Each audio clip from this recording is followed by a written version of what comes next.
So, yan po. Sa nagtatanong kung paano kumuha ng police clearance through online, so punta tayo ng Abshare. That is A. Tapos, i-translate lang natin to English. Punta tayo sa individuals.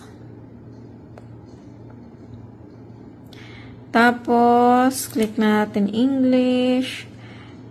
Tapos, i-login lang natin yung account natin at password.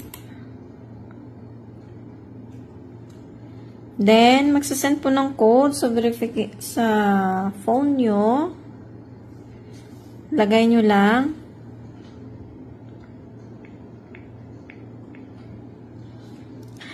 Pagkatapos, ayan na. Ayan na po yung Abshare natin. Punta tayo sa Request Criminal Record.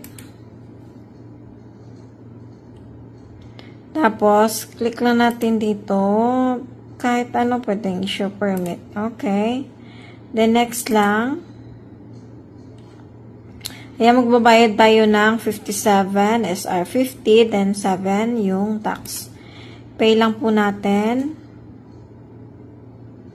Enter nyo po. Then, after nyo magbayad, back po kayo sa electronic services. Pindutin nyo ulit yung criminal record.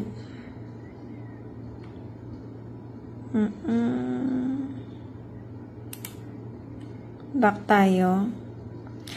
Diba, nag-request tayo ng criminal record, nakapagbayad na kayo. Punta kayo dito sa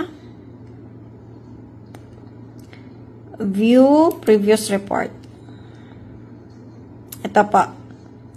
Once na nagbayad na po kayo, lalabas po dito. First, lalabas po for verification. Then, siguro naghintay lang ako ng like 30 minutes to 1 hour. Tapos, tsaka na siya nag-valid. Tapos, i-view nyo na yung certificate at tsaka i-download. Then, save. That's all. Thank you for watching.